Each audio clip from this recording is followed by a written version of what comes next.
Now next topic is motion estimation. An image or video codec system can be intuitively partitioned to modules based on functionality. In this portion, you will get to know one of the major modules, that is motion estimator, present while designing video codec. And motion estimation is core of video codec. Design of motion estimator is so attractive because of two characteristics. One is high complexity and other one is high flexibility. The operation of motion estimator is regular, but computational complexity of ME, that is motion estimator, is very high.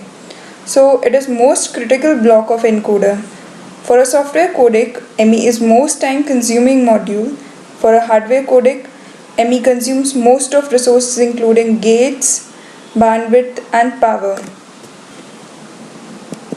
Now moving on to the encoder part, which actually comprises of this motion estimation block. This is the encoder block diagram used in video coding, and this comprises of transform, quantization and entropy encoder block, similar to image encoding. But over here the difference is actually just before entropy encoder we have added inverse quantization and inverse transform block along with motion estimation and motion compensation block. Now we can see that ME block, which is motion estimation block, is present only at the encoder side because input signal is available at the encoder side only, so which is the requirement of this motion estimation block to work. So that's why it is present only at the encoder side. And we know video is a stream of frames or images, so we can observe that in every frame not all pixels are actually changing or varying. So we can use this ME motion estimation block to reduce temporal redundancy. And now we will see these two inputs which are given to motion estimation block. One is the current frame known as candidate frame, and other one is some past frame used, and this past frame is stored in this frame buffer over here, and we are referring this as reference frame. This past frame can be immediate previous frame or some other past frame. Now we will see how we are removing this temporal redundancy. Over here we have two rectangular blocks. One depicts candidate frame, other depicts reference frame. We have considered over here k-1 frame, which means we are taking the immediate previous frame. And this depicts the location of the pixel present in the frame. And we can see over here there is some displacement in the location. So this displacement is actually used by the motion estimation block to generate motion vector. And for first frame, no reference frame is available. So for comparison, we treat this input frame as still image and intra-code it. Now, one of the technique used for comparison by motion estimation block is block matching. Now over here for comparison, we are dividing this actual frame or reference frame into blocks, into non-overlapping blocks. This is known as partitioning. And motion estimator will find motion vectors for every block by block matching of blocks of candidates and reference frame.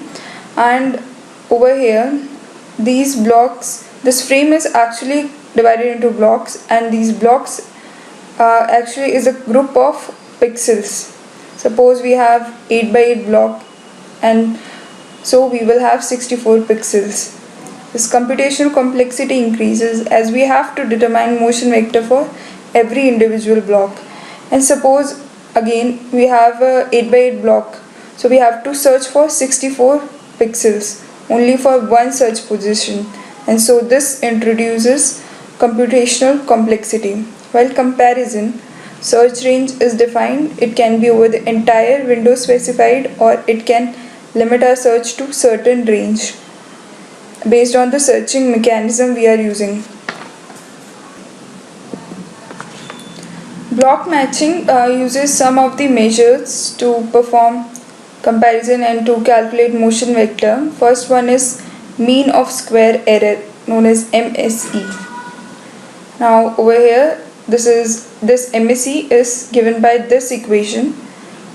In this equation, I and j are displacement vectors, n is the block size, and we are dividing the complete equation by n square.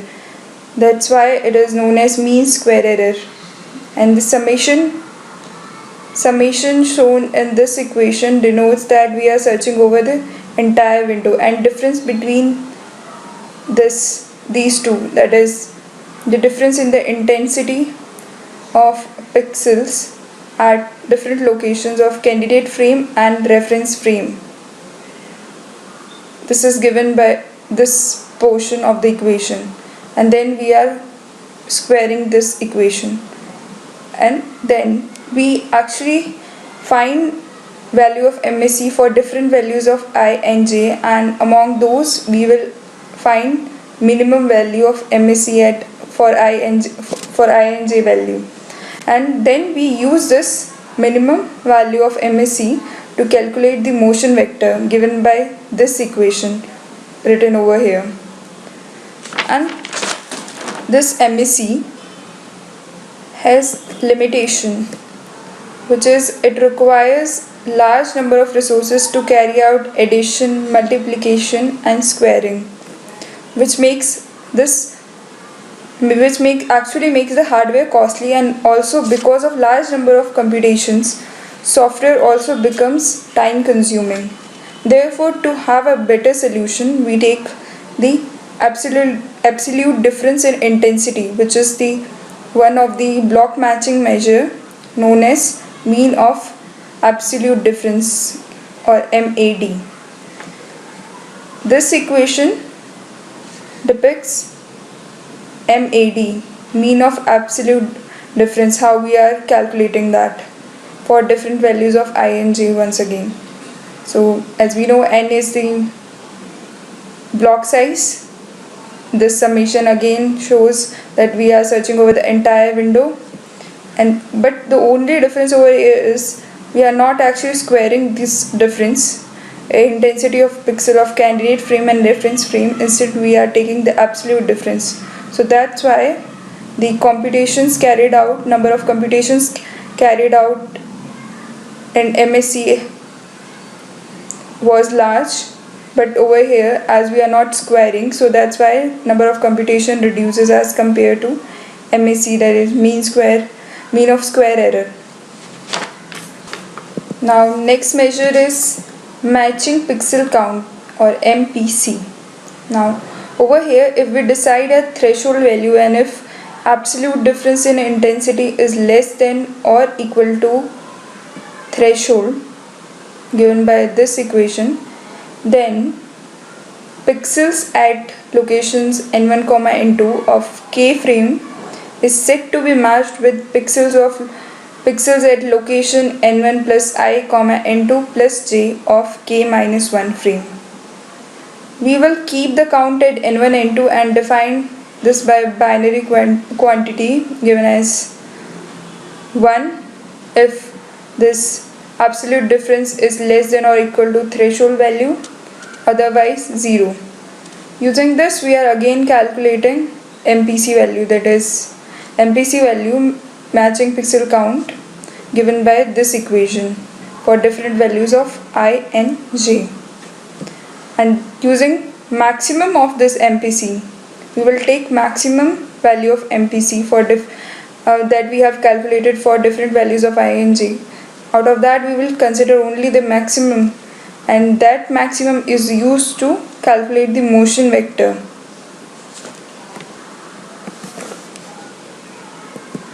Now next, block matching ME is adopted in all video coding standards to find best matched prediction data. A current frame is divided into macro blocks denoted as MBs, and each MB in the current frame is matched within search range of reference frame by a matching criteria. The block matching ME composed of 7 loops is shown over here. The first loop, frame level loop, is number of frames in a video sequence. The second and third loops, that is MB level loops in vertical and horizontal direction, are the number of current MBs in a one frame. The search region level loops, that is SR level loops in vertical and horizontal direction, are the number of search candidates in a search region, and the last two loops, that is CB current block level loops, are the number of pixels in one current MB for the computation of SAD, which is sum of absolute difference. So this completely shows the loops of block matching ME procedure. Now, full search block matching algorithm. Based on choice of search region, one of the kind of algorithm is full search block matching algorithm, also known as exhaustive search. So as the name suggests, search is carried out over the entire search range, and candidates with smallest distortion or smallest sum of absolute difference is selected as best reference MB, that is macro block, and the associated MB position is motion vector of this current MB. As search carried out over entire search range, this algorithm guarantees to find optimal position at which search is best, but also results in high computational complexity. And so to reduce this limitation, many fast algorithms which apply some specific strategies in different loops are proposed.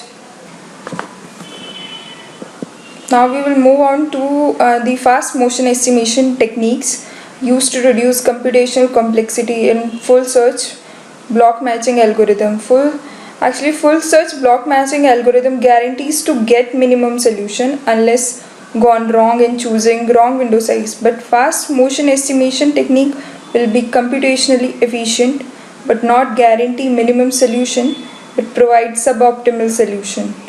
And search is limited, so no need to check matching measure at all positions within a window. Now let's understand this figure. This is a search window, and this within which lies candidate block. We are trying to find position where minimum distortion occurs. At these two positions marked with red, we will get higher values of matching measures. Suppose at this location we are getting lower values of matching measures, and position marked by this black cross is the minimum of absolute difference. So if we search around this position, we will get the lower values of matching measures, and as we keep on moving away from this position, value of matching measures goes on increasing. This is shown by this curve. As we are moving away from minimum absolute difference, the values of matching measures are increasing. Now we will have a look on the search strategy used in this fast estimation techniques. This figure depicts the search strategy used by fast motion estimation techniques. If we do searching at some specified points and obtain minimum among those search positions, take that minimum position and then refine search range. Now we will understand this by using this figure. Over here, this is the candidate frame or candidate pixel frame at the center, and this we are choosing as our search range. Now over here in this search range, that is the outer square block, we found these two locations, that is these gives the minimum value of absolute difference, so we mark this by red. And again in next search we have refined our search range by this inner rectangular block. Now again we marked it as over here we have marked this with black cross this is the actual minimum absolute difference that we needed to find. So this position is actually equal to the minimum absolute difference. So this is the actual search strategy used by fast motion estimation techniques. So this was all about motion estimation, and now we will try to understand some image and video coding standards.